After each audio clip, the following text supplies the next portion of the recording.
Hello everyone, this is American Idioms part 105. This is part 105 in my American Idioms series, and like the others, I'll present 5 idioms to you numbered 521 to 525. But first, I'll give you a chance to guess their meanings. Then I'll give you the answers along with an additional example for each new idiom. I also recommend that you pause the video at each question to give yourself some extra time to think of the answers. So, are you ready?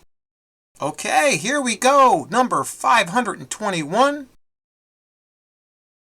Pull the plug. And the example is, the mayor pulled the plug on his homeless policy in the city after he ran out of money to fund it. Can you guess the meaning?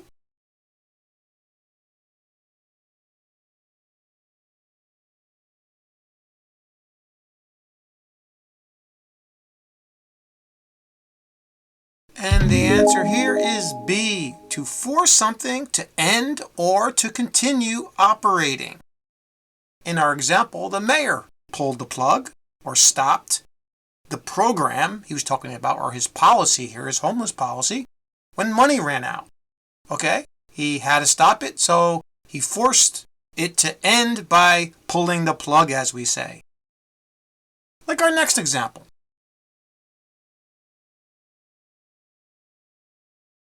Our boss had to pull the plug on our new software project because of all of the technical problems we were encountering with it in tests.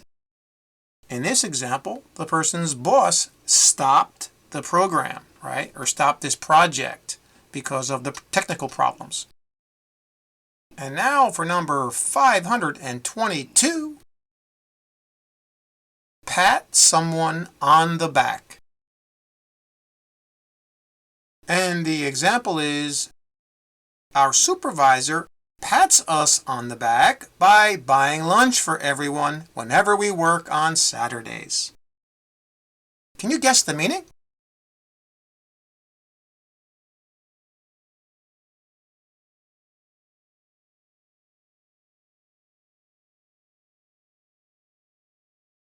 And the answer here is C, to praise someone. If you pat someone on the back, you're praising them. In this sense, also, it can be a literal pat on the back. You can touch their back. Say, yeah, good job, good job. Okay? And in our example, the supervisor patted his employees on the back or praised them by buying them lunch if they worked on the weekend, on Saturdays. Okay? So, in this case, it's actually used figuratively, right? Praising them by buying them lunch. Not literally patting them on the back, okay? Even though you can use it like that. Here's another example.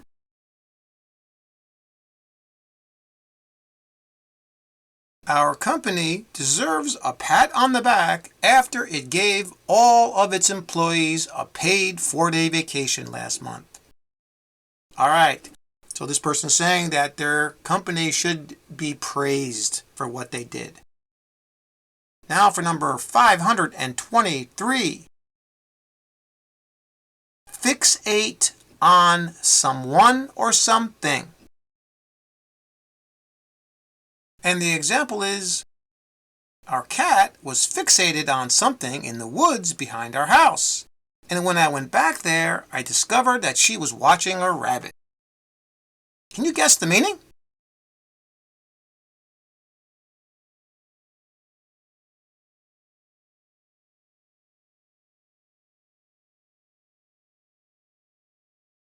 And the answer here is C, to focus one's attention obsessively on someone or something. In our example, the cat is fixated on the rabbit, okay? It is focusing its attention obsessively, that's why the guy went out there to see what was going on the rabbit, okay? Here's another example.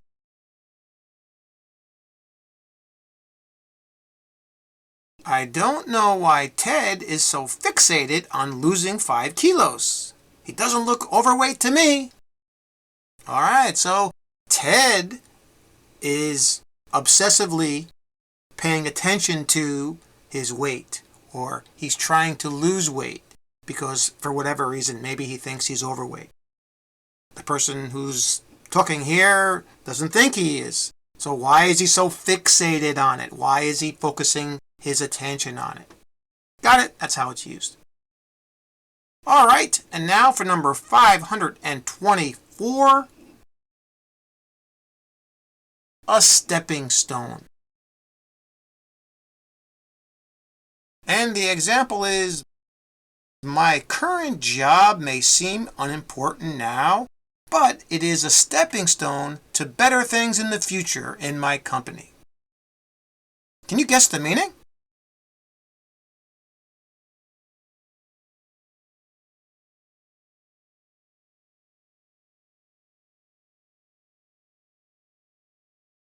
And the answer here is A, a circumstance that assists progress towards some goal. Well, this person's saying that my goal is to do better things or have maybe a better job in their company in the future. So the job they're doing right now is a stepping stone. It's going to assist them when they progress. Okay? That's what a stepping stone is. Think about a step towards something.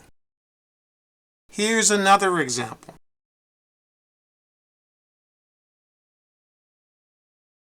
Many students now see a university degree as being worth the extra money and effort because it is a stepping stone to a good job and a better life.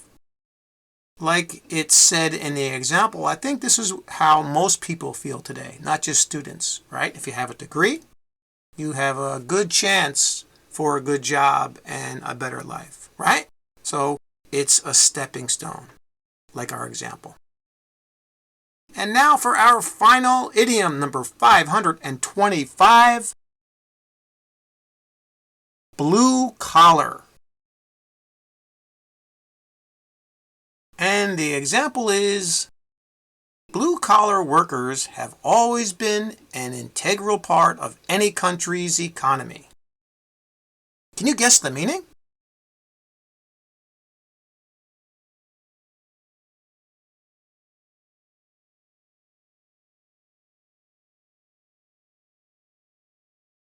And the answer here is A. It's of a job or a worker having to do with manual labor. Now, some blue-collar jobs, as we say, let's say driving a truck or maybe in construction, where you're fixing the road, you're not the engineer. The engineer is considered a white-collar job, usually because they have a degree of some kind. All right, so we have blue-collar workers that actually do the manual labor, right? Physical labor. And the white-collar jobs, which let's say they're in an office, maybe an attorney, or something like that. All right, so that's what a blue-collar worker is. It's somebody who does manual labor. Here's another example.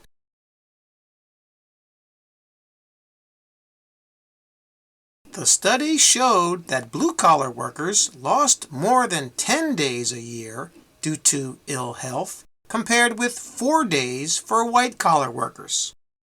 All right, maybe a physical or a manual job is more physically demanding, and that's why the blue-collar workers had to take 10 days off a year, according to the study, right, compared to the white-collar workers, which is more or less an office job, okay, most of the time.